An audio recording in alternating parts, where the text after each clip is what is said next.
Prince Harry and Meghan Markle were not seated together for the Queen's burial. Except for the royal family, nobody backs Harry into a corner.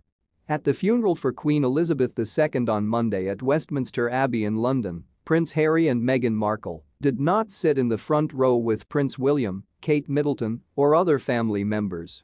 The Duke and Duchess of Sussex, however, were crammed next to Princess Beatrice and her husband, Edoardo Mapelli Mozzi, in a corner at the end of the second row. The church aisle stood as a physical barrier between William and Harry, who have had a tense relationship for the previous few years. The newly crowned Prince and Princess of Wales were placed in the first pew with King Charles III, Queen Consort Camilla, and other dignitaries.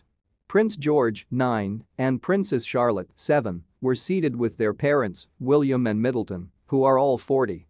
Prince Louis, their 4-year-old son, was not present. Along with Sarah Ferguson, Prince Andrew's ex-wife, Princess Eugenie and her spouse Jack Brooksbank were also present. Andrew was seated in the front row between Princess Anne's husband, Vice Admiral Sir Timothy Lawrence, and his brother Prince Edward. Harry, 38, and Markle, 41, somberly followed William and Middleton earlier in the parade as they followed the Queen's coffin. When Harry lost his grandmother, he was obviously unable to wear his military uniform. However, he was permitted to dress in uniform for the Queen's vigil a few days earlier. Instead, Harry opted for a black suit for the funeral, while Markle chose a black dress and cap to replicate Middleton's style. The former Suits star gently paid tribute to the Queen by donning earrings that belonged to the late Queen. As William and Middleton have been in the UK to mourn the Queen since the longest-reigning monarch in British history passed away at the age of 96 on September 8, Markle and Harry, who went to California in 2020 after retiring from their official duties, have also been there. Harry apparently learnt of his grandmother's passing 5 minutes before it was made public, despite his hasty attempt to be by the Queen's side when she passed away and his hours late arrival.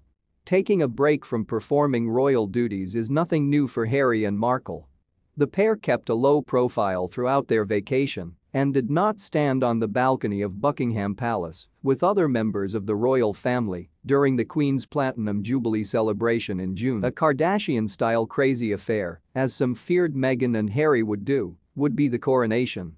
Because Britons are sick of the Sussex saga, King Charles III has been advised not to invite Meghan Markle and his son Prince Harry to the coronation.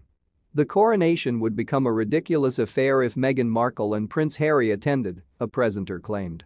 The remarks coincide with rumors that the king is negotiating with Meghan and Harry about attending the event, according British media.